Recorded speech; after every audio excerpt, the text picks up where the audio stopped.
ఏంటి రాకుండా వెళ్ళొచ్చావా? అదేం లేదు. ఏమిటి ఇలా వచ్చారు? రేపు మా అబ్బాయికి పేరు పెడుతున్నావు, తప్పకుండా రావాలి. తీసుకో. అన్నయ్య నువ్వు కూడా రావాలి. నేనా? అవునన్నయ్య, రేపు నువ్వు వదిని తీసుకొని తప్పకుండా రావాలి. ఏంటి అలా చూస్తున్నావు? మర్చిపోకుండా వస్తారుగా?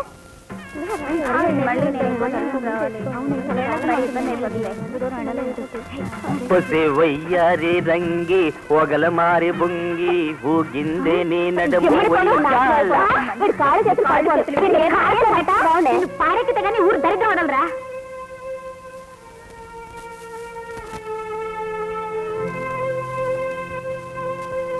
సరే సరేనని చెప్పి మీరు రాకపోతే మీ బిడ్డకి పేరు పెట్టేటప్పుడు మేము కూడా రాం, గుర్తుంచుకోండి. వస్తాం వదినా? వస్తామండి. అలాగే.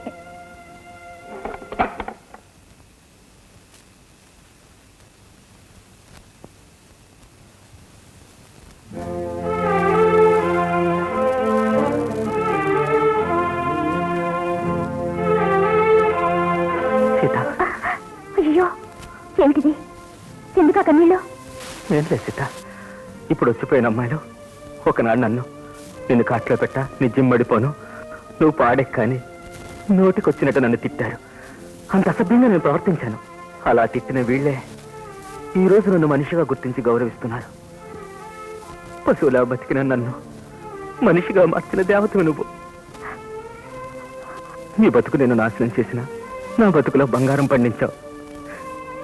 నీ రుణం ఎలా తీర్చుకోగలను సీత?